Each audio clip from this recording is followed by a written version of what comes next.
morning and welcome to the Current Event Guide.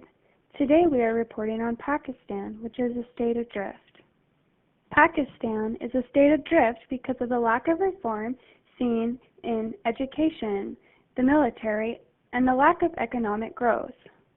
Today we will be reporting on the social, political, economic, and educational follies of Pakistan and how they led them to become a state adrift, and how if Pakistan keeps seeing a lack of reform, they will continue to remain a state adrift.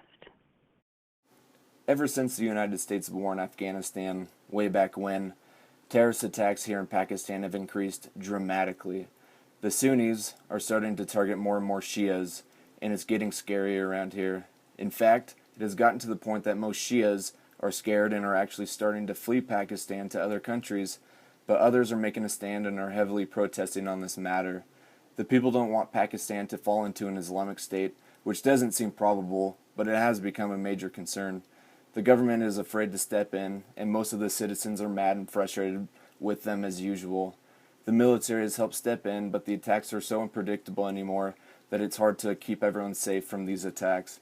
I hope that the military will continue to step in until the seemingly endless fight is over. Religion has been the main fighting here in Pakistan. I remember way back in 2015, it wasn't as bad as it is today. And today, Pakistan is continuing on the same path, and things are getting worse before it's getting better. In 1977, General Zia performed a coup and managed to stay in power until 1988 when he was assassinated. Just one decade later, Musharraf staged a coup and stayed in power for another 10 years. That makes 20 years of Pakistan's most recent history. These dictators are a main reason as to why Pakistan is in a state adrift and why they will remain that way. Dictators only care about two things: enforcing their laws and remaining in power. They aren't helping Pakistan progress. Eventually, when Pakistan actually elects their leaders, these leaders are always in survival mode. They have to live in constant fear of losing power to a different party or even the possibility of another coup. It is this fear that prevents them from addressing the important issues that will actually help Pakistan. They just do what they can to remain in power and survive. This is why Pakistan is in a state adrift and will remain that way for quite some time. Pakistan's economy hasn't always been in a bad place. Its economy was actually doing fairly well and was growing by an average of 6% each year during its first 4 decades of being a country. The economic progression turned around starting with 1988, and from then on, Pakistan fails to see much progression. There are many reasons why Pakistan started to see a decline in economic progression.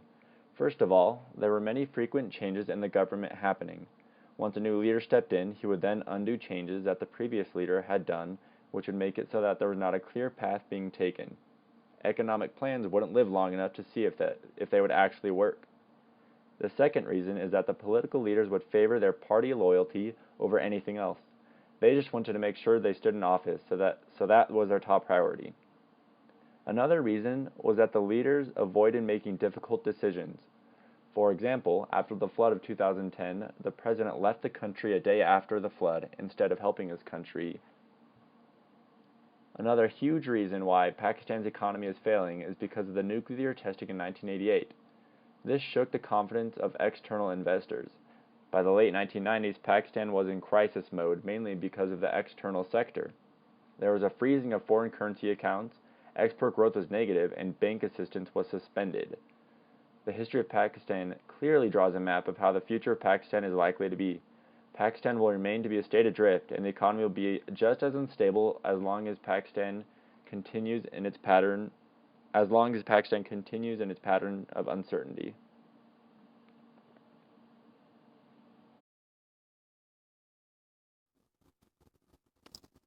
Pakistan has had a slow progression moving forward as a country. The likelihood of Pakistan staying at a state adrift is very high. It is the outcome of Pakistan's future.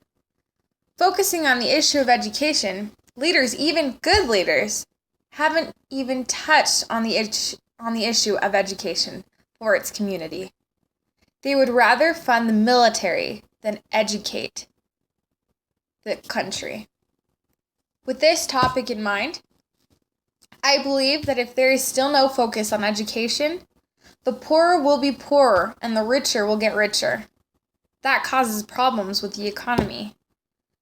But not only that, madrasas also take this opportunity to gather the poor, clothe them, feed them, and teach them, especially those that teach extreme ideologies and become future terrorists.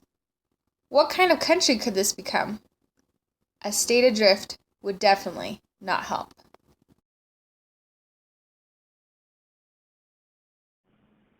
What implications do these findings have on the rest of the world, the United States, Canada, China? Why does it matter? Well, it does matter. The fact that Pakistan is a state adrift means that their economy is unstable. In the event of natural disasters, they could require high amount of aid from other countries because their government cannot provide it, and neither can their economy.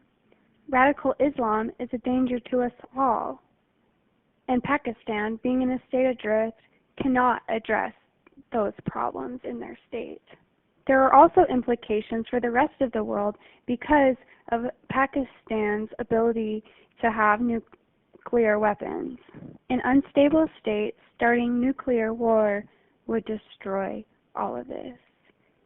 This has been the Pakistani edition of Current Events. Thank you for listening.